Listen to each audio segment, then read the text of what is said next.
నమస్తే, నేను డాక్టర్ హరీష్ తినేటి. స్వామియే శరణమయ్యప్ప. చాలామంది మాకు మెసేజ్ చేస్తూ ఉంటారు, కాల్ చేస్తూ ఉంటారు. అందులో ముఖ్యంగా దేనికైతే మనం అటెన్షన్ ఇవ్వకూడదో, ఏదేదైతే ప్రాబ్లమే కాదో దానిని ప్రాబ్లం అనుకుని బాధపడే వాళ్ళు ఎక్కువ మంది.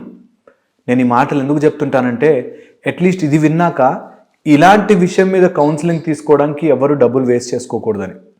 నిజంగా కూడా నేను ఛార్జీలు ఫుల్గా పెంచేశాను నేను. ఎందుకంటే ఇన్ని వీడియోలు చేస్తున్నా మీరు బ్యాక్ వెళ్ళి ఒకసారి వినేస్తే మారిపోవచ్చు ఈజీగా.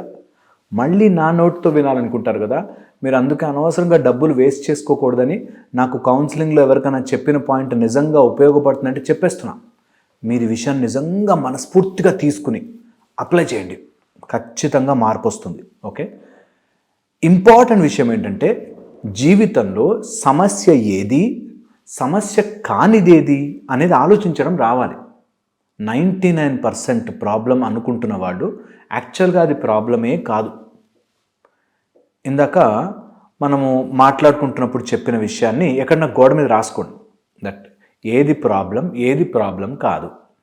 నాకు పెళ్ళి కావట్లేదండి అని ఒక లేడీ బాధపడ్డారు. అది పెళ్ళి కావడం కాకపోవడం ప్రాబ్లం కాదు, పెళ్ళి కాకపోతే ఏమైపోతుంది అనే ఆలోచన వల్ల ప్రాబ్లం అనుకుంటున్నాం. ఏం కాదు, పెళ్ళి అవ్వలేదనుకో ఏమి కాదు, కానీ అవ్వకపోతే ఎలా ఏంటి ఎలా అని అడిగితే అవ్వలేదు పెళ్ళి, ఏంటి ఎలా, ఫ్యూచర్ ఏమవుతుంది, ఏంటి ఆ ఫ్యూచర్ తెలియదు, మనకు నిజంగా తెలియదు. ఏదో అందరూ చేసుకున్నారు కాబట్టి చేసుకోవాలి, ఏదో అవ్వాలి కాబట్టి అవ్వాలి. ఎగ్జాంపుల్ చెప్తున్నా, పెళ్ళే కాదు ఏదైనా సరే. ఇక్కడ ఒక పాము వచ్చి కాటేస్తుంది అని నేను భయపడడం స్టార్ట్ చేశాను అనుకోండి, పాము వస్తే కాటేదా మరి చెప్పండి. అంటే వస్తే కాటేస్తే కాటెయ్యాలి కాబట్టి వేస్తే అప్పుడు నేను భయపడాల్సి వస్తే అప్పుడు భయపడచ్చు. 99% ఆఫ్ మనుషులు ప్రాబ్లం అనుకుంటారు కానీ ప్రాబ్లం కాదు. ఇది మళ్ళీ బ్రెయిన్లోకి ఫుల్గా ఎక్కించుకోవాలి. ఏంటి నా జీవితంలో ఉన్న సమస్యలే కావా రాసి పెట్టుకోవాలి. అప్పులు, డబ్బు 20 లక్షలు 50 లక్షలు అప్పు ఉంది, ఒక చోట ఎక్కడో లోన్ తీసుకున్నా అక్కడ మునిగిపోయిన అప్పులు. ఓకే, అది కష్టం కాదు, డబ్బులు వస్తే కట్టేస్తాము. ఓకే, దానివల్ల ఎవరన్నా వచ్చి తిట్టేస్తే ఓకే, కొట్టేస్తే ఓకే, తీసుకెళ్ళి జైల్లో వేసేస్తే ఓకే. అది సమస్య అని అనుకున్నంత మాత్రాన నేను సాల్వ్ చేయగలిగానా? అమ్మో వచ్చేస్తే అప్పు తీరకపోతే అనుకున్నంత మాత్రాన నేను కట్టానా? నేను చేయలేదే అలా, అయ్యో తీరలే అని అనుకున్నంత మాత్రాన అప్పు కట్టట్లేదు. దీన్ని సమస్యగా ఎందుకు అనుకుంటా నేను? ఒక ఛాలెంజ్, లేని చోట నుంచి డబ్బుని ఎలా పుట్టించాలి అనేది నేను ఆలోచిస్తా. అలాంటిది ఆలోచించాలి కానీ అన్నెసరీ విషయం మీద భయపడి లేనిపోని దాన్ని సమస్యగా ఊహించుకుని ఆ సమస్య లేకపోతే ఏమవుతుందో అని ఒక అతను 3 లక్షలు అప్పు ఉంది కదా అని చెప్పి తప్పుడు మార్గాల్లో, బెట్టింగుల్లో, వాటిలో డబ్బులు పెట్టి అందులోంచి ఉన్నది కాస్త పోగొట్టుకుని 50 లక్షలు అప్పు చేశాడు. ఆ 3 లక్షల దగ్గరే ఇది పెద్ద సమస్య కాదు, అందరికీ ఉంటే అప్పులు నేను తీరుస్తాలే అని గనక అనుకుని ఉంటే అలా తప్పుదారి పట్టేవాడు కాదు. అమ్మో 3 లక్షలు అప్పండి అని తప్పుడు మార్గంకి వెళ్ళి ముందది పెద్ద సమస్యలాగా చూడొద్దు. సమస్య కాని దాన్ని మనం ఊహించుకుని ఇది సమస్య అని అనుకుని పెద్ద చేస్తాం. ఈ ఒక్క పాయింట్ మైండ్లోకి నిజంగా ఎక్కించుకోవాలి. దట్ మా ఆయనతో గొడవ పడుతున్నాను, మా ఆవిడతో గొడవ పడుతున్నాను, గొడవలు నేను కూర్చుని తేల్చుకోవాలి అనుకుంటే నా ఇగోని పక్కన పెట్టి వాళ్ళు మారరా అసెస్ చేసి ఓకే వీళ్ళు మారరు అని తెలిసాక నేను ఒక నిర్ణయం తీసుకుని లైఫ్లో ముందుకెళ్ళాలి అంతే. అలా ముందుకెళ్తే పిల్లల భవిష్యత్తు ఏంటండి, అలా ముందుకెళ్తే సొసైటీ ఏమనుకుంటుంది? ఇవన్నీ ప్రాబ్లమ్సే కావు. మనం అవన్నీ ప్రాబ్లమ్స్ అనుకుంటాం, సొసైటీ ఏమనుకుంటుంది, పిల్లల భవిష్యత్తు ఏంటి, ఇలా బయటికి వెళ్తే నన్ను అందరూ నలుగురు నాలుగు మాటలు అంటారు. ఇదో కామన్ డైలాగ్. ఆ నలుగురు ఎవరో తెలీదు, ఆ 4 మాటలు ఏంటో తెలియదు. నిజం, సత్యం ఇది. లేని సమస్యని ఉందని అనుకుని, ఇప్పుడు వైఫ్ అండ్ హస్బెండ్ మధ్యలో గొడవలు అయ్యాయి, మారతాడా? ఒకసారి చెప్తాం, 2 సార్లు చెప్తాం, 3 సార్లు చెప్తాం. అయినా కూడా నేను అదే దాంట్లో ఉండి అలాగే టార్చర్ అనుభవిస్తూ ఉండి ఎవరి జాలియో పొందాలి అనుకుంటున్నానంటే తప్పెవరిలో ఉంది? సమస్య మనం ఉందేమో అని అనుకుని ఇబ్బంది పడతాం. తేల్చుకోవాలి, డెసిషన్ తీసుకోవాలి, లైఫ్లో ముందుకెళ్ళాలి. లైఫ్కి అంత సీన్ లేదు బాస్. ఒక చోట కూర్చుని ఏడ్చుకునేంత సీన్ లేదు. ముందుకు వెళుతూనే ఉండాలి లైఫ్లో.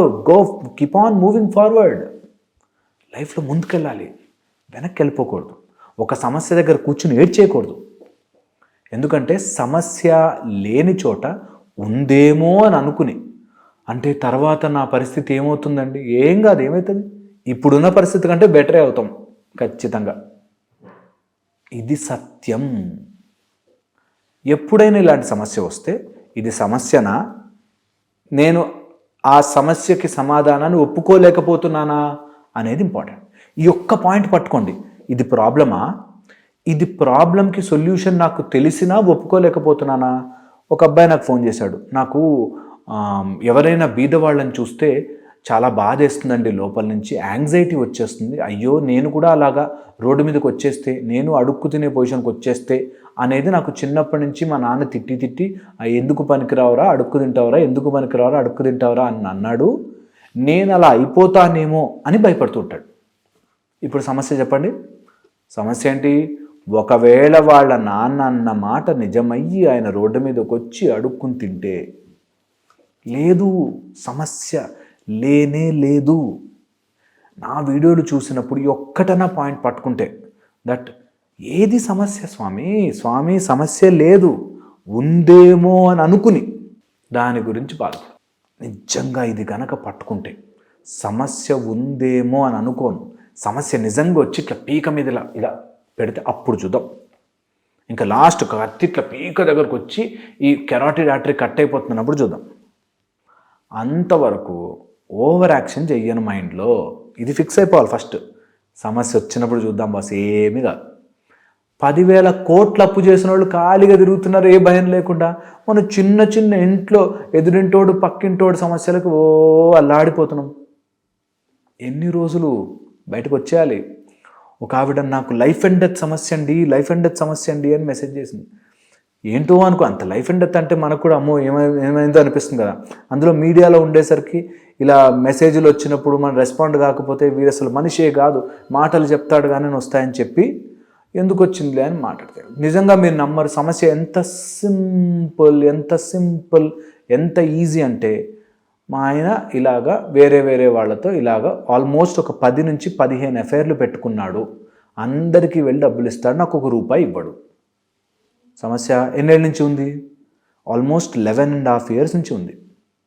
11.5 years నుంచి నీ మొగుడు నీ దగ్గర కాక బయట 15 మందితో రిలేషన్షిప్ పెట్టుకుని వెళ్ళిపోయి అలా ఉంటే నేను అక్కడే కూర్చుని ఏడుస్తానంటే ఎక్కడ సమస్య?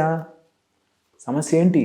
సమస్య ఏంటంటే, మనము బయటికి వెళితే మనం ఎలా బ్రతకాలో, ఏమవుతుందో, సొసైటీ ఏమనుకుంటుందో, ఆయన నన్ను ఏం చేస్తాడో, ఎందుకు స్ట్రైట్గా ఎందుకు ఆలోచించలేము సమస్యని? ఎందుకు దాన్ని దాటి బయటికి రాలేము? ఎందుకంటే సమస్య చాలా పెద్దది.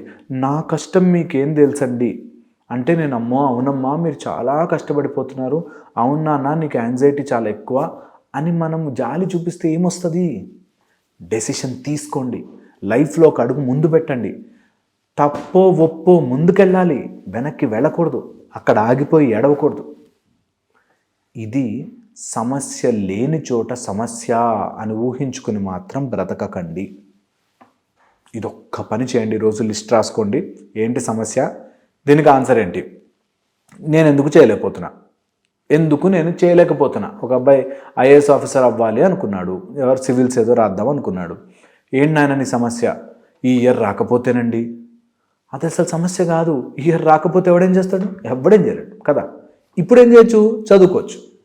సింపుల్ లైఫ్లో అలాగే. మా ఆయన ఒకవేళ నన్ను వదిలేస్తే పిల్లలు ఏమైపోతారు?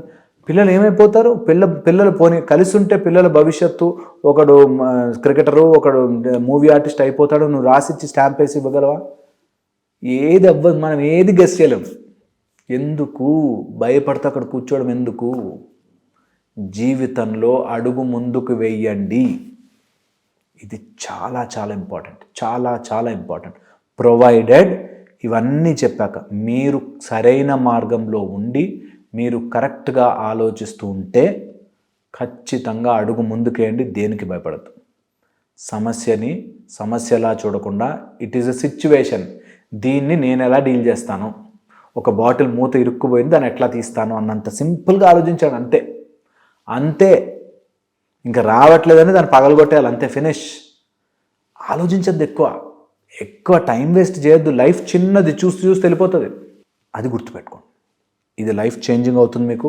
నా యొక్క అడ్వైజ్ మీరు వింటారని, నిజంగా ఫాలో అవుతారని, సమస్యని బ్రేక్ ఇట్ డౌన్, చిన్నగా స్మాల్ పీస్ చేసి అక్కడ పడేయండి. I wish you do that. Ayyappa మీకు ఆ ధైర్యం ఇవ్వాలని మనస్ఫూర్తి కోరుకుంటున్నాను. Thank you so much. మళ్ళీ ఇంకో వీడియోలో కలుస్తాను.